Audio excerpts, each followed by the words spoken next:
Hello, Ashley here with HeartHookHome.com, and welcome to the Heart Hook Home Video Crochet Podcast.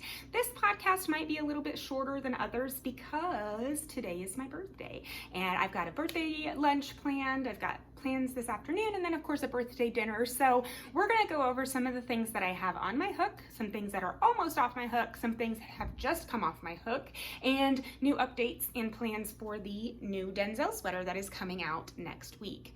I have this one is for me, obviously it's a rose colored, I think it's called Scarlet, absolutely beautiful. The yarn that I used for that feels delicious on the skin. It's a size 2 yarn. Honestly, it feels more like a size 3. So we'll talk a little bit about the Denzel, about the versions for my boys that I have ready to, or almost ready to model and to share with you, and talk about publication and things like that. So welcome, I'm glad you're here, and let's get started. The first thing I wanted to talk about is this Denzel. So this is the version that I made for myself in a beautiful scarlet color. This yarn has the best feel to it. I absolutely love it. I don't want to model it for you today quite yet, but just know that I am extremely happy with this one. This is a top-down men's sweater, and so it does fit a little bit differently than some of the women's sweaters that I have designed in the past. The sleeves are a little bit, I wouldn't say looser, they're just not as form-fitting all the way down, and I actually kind of really like that about this one. I feel very comfortable in this one. Like, this is one that I will wear all the time, and I absolutely love that. We do have a front post, back post ribbing at the top and at the bottom and on the sleeves, and I think it really adds a lot of character to it. My younger son has a silver color. It's a very light gray silverish color that he is going to be modeling, and then my older son has the dark gray. It's a dark heathered gray that he is going to be modeling. So I'm very looking forward to going to the park, getting pictures of all three of us in our sweaters, and I'm wishing it wasn't the end of July, to be honest. And actually today's kind of pretty nice outside. I went on my walk this morning. It was only 70 something degrees, which is unheard of right now. It's been in the hundreds for weeks, and so it's been a very nice reprieve from that extreme heat, and especially on my birthday. Like, my birthday every year, I remember when I was a kid, the first year we moved here when I was 6, I turned 6, it was 114 degrees on my birthday that year. And you know, I don't know if you know this much about Kansas, but Kansas, actually, you would think that it's kind of like the Wild West, you know, but it's really, it can be very humid here, and it has been humid lately, and it's just, when you combine that with that heat and the humidity, it's just like, I can't even breathe, you know, it's suffocating. But yes, anyway, it's been a nice reprieve here, and I am excited about that. Now, we just hope that that cooler weather can stay so that we can get to the park and model these and not be suffocating. Yeah, but it'll be an excellent sweater to wear later this year as the weather starts to turn a little bit and things get a little bit cooler. So I'm very excited about that. I do have my silver one that I made for myself using a thinner weight yarn, and that is something that we're going to have to make sure that is very clear in the pattern, that you want to find a 2-weight yarn, but honestly a 3-weight would probably work well as well, a DK or a baby weight. What I've noticed is that with the thinner yarns, I just don't like how I think the integrity of the stitch feels a little bit loose, and I don't appreciate that. That one is actually technically a size 3 yarn.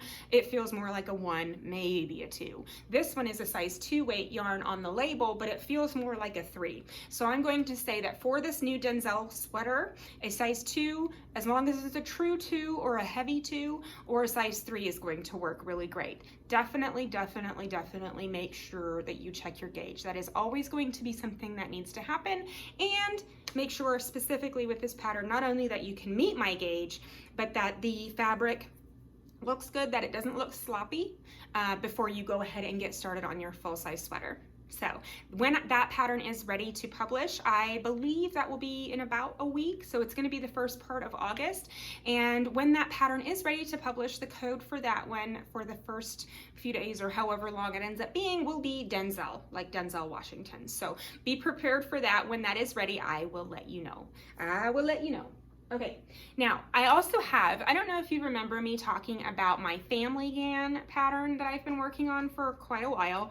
It is using the peak stitch, which is actually the same stitch that is used in the Denzel sweater. There is a full tutorial for that on the blog, as well as a washcloth that uses the peak stitch if you want to practice for a while. This pattern is so much fun. What I love about this one, okay, so you know that a typical sofa, I mean, it varies, but it can be anywhere from like 80 inches to 100 inches for a sofa, right? Ish. I mean, that's a big ballpark. But this new Afghan pattern that I'm working on, it's intended to be wide enough to fit almost any sofa so that you can have your entire family underneath the blanket with your popcorn watching a movie or whatever. And then it's only about 48 inches tall, so it's not very tall, but that's perfect for family couch movie watching. So I'm calling it the Family GAN, which, let's be honest, is probably not going to take off.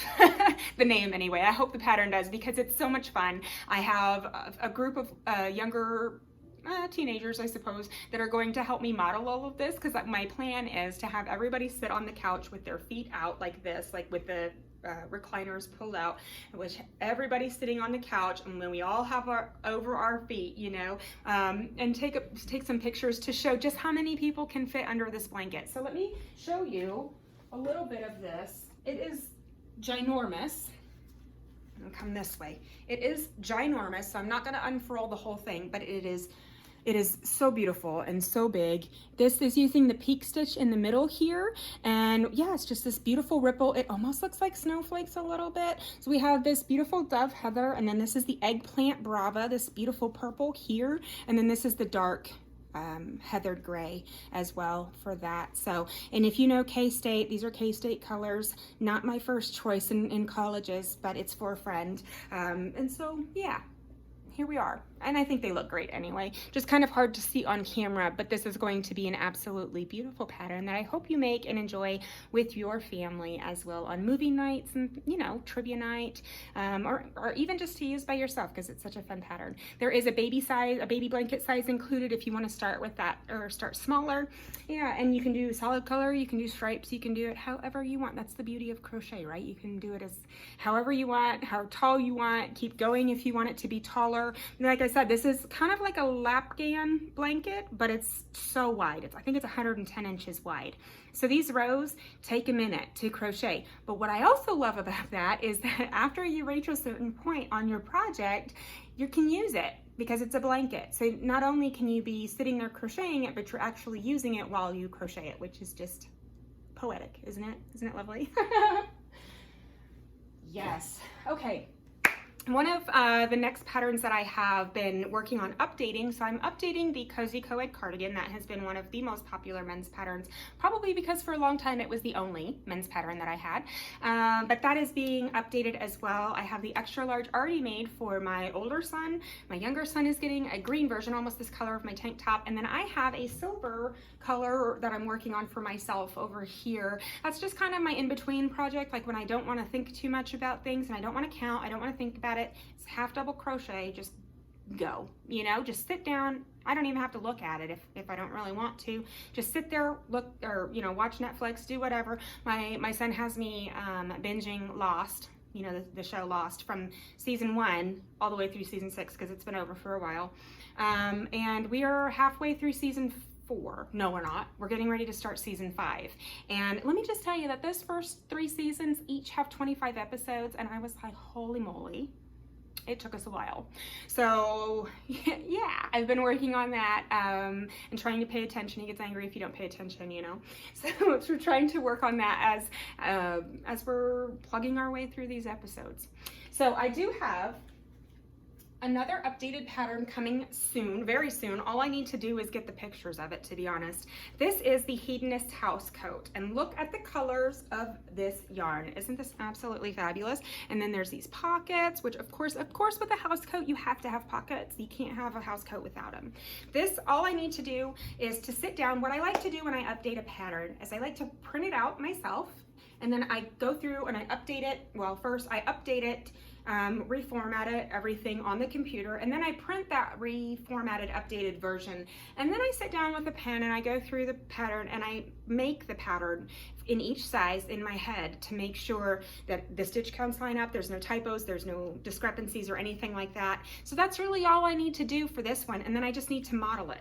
So I will be modeling this one as soon as possible. This is a house coat, but I do know a lot of people that have made this pattern that absolutely fell in love with it, and they wear it all the time. They wear it everywhere. It's not just to be worn around the house. So that is completely up to you. This pattern, I believe, was originally published in 2017, maybe 2018, I'm not sure. But it is one of the popular patterns that I have as well. And I am so happy to be redoing this one. This is using the Chroma yarn from We Crochet. Absolutely beautiful. Love how it worked up. So as soon as I am able to get the pictures for this and get that, just look at the pattern and make sure that everything is good to go, then that will be updated. And I'm sure that when that happens, I'm going to either have a sale or give away the PDF. I haven't decided yet. This is a free pattern that's on the blog. If you would like the print option, I'm sure I'm going to have some kind of promo or something going when that's ready. So stay tuned for that. And then the last thing that I have to show you today is a bucket hat.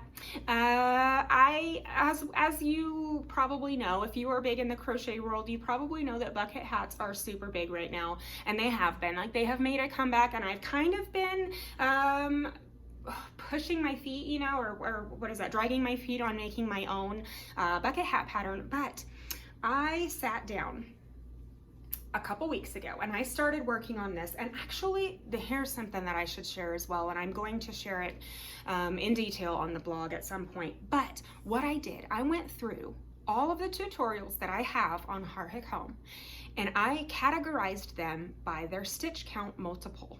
So what that means is for the brick stitch, which is the stitch that I used to create this bucket hat, the textured portion right here, which is absolutely gorgeous, I'll show you in a second, that is a stitch count multiple of 4. So I know that when I design anything with this stitch, it has to have a multiple of 4, 8, 12, 16, whatever. It has to be a multiple of 4.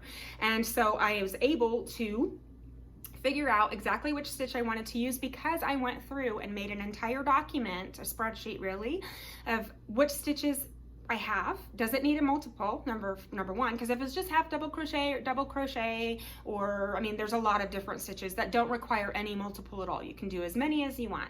This one is 4. A lot of them is a multiple of 2, which is nice because then you just know any even number and it's going to work. And some of them are a multiple of 8, some of them are 6, not many, and then I have a few that are either 12 or 16, etc. But I wanted to compile all of those stitch tutorials together because it just makes sense that if you are working on something or you're freehanding something, I wish that more stitch dictionaries, because I have a entire collection of crochet and some knit stitch dictionaries, but what I wish one of them would do, and maybe that should be me, maybe that's my break into the crochet book world, is to publish a book that is based on stitch multiples. Because for people that are designing crochet patterns, the stitch multiple can be a very important aspect of that, because if I have so many stitches around the brim of my hat and I need to have that many stitches, I know that whatever this is, if this is a multiple of 4, that has to match what the end of this brim is. So the brim being, or the top of the hat has to be made in a fashion to where I end with that number of stitches when I go to start the brick stitch portion, if that makes sense. So I'm thinking that that is going to be an excellent resource, even if it's only for me.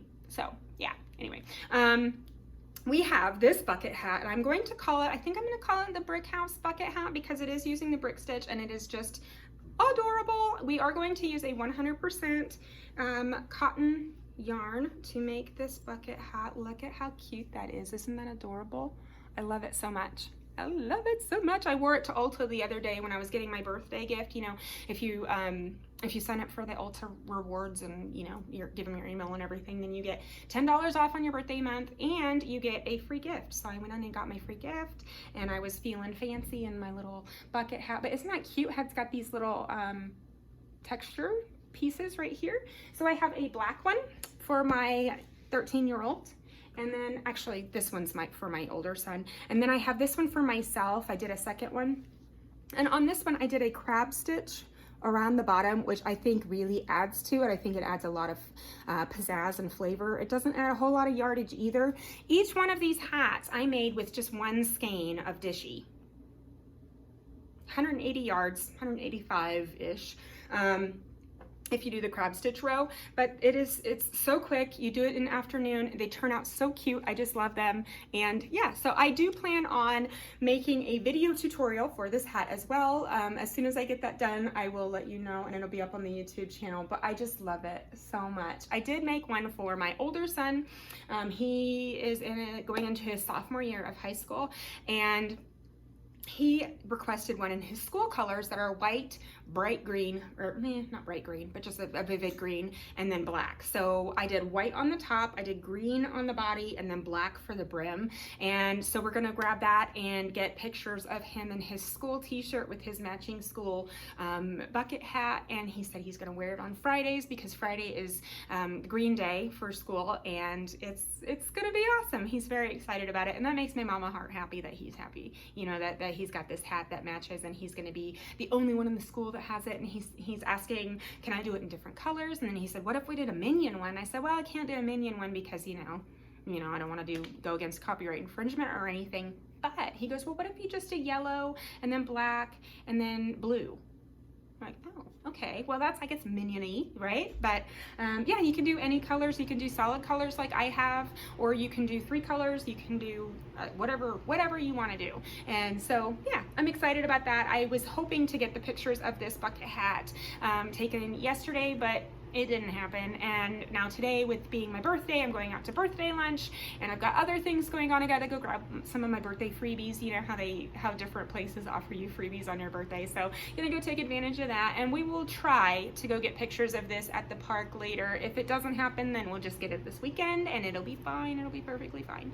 So yeah, I think that is all that I have for you today. I am working on those monstera leaves still. I actually have a surprise for you coming. I'm not going to show you that yet because it's not 100% finished, but it is going to be absolutely fabulous. It is already fabulous. I just can't show you yet. So be excited, get ready. And yeah, so I'm gonna go head out to my birthday lunch, have a mimosa or two, and it's going to be absolutely fabulous. So you all have a lovely rest of your Friday and a lovely weekend, and I will see you in 2 weeks here on the Heart Hook Home Video Crochet Podcast. Thanks for watching, guys. See you later.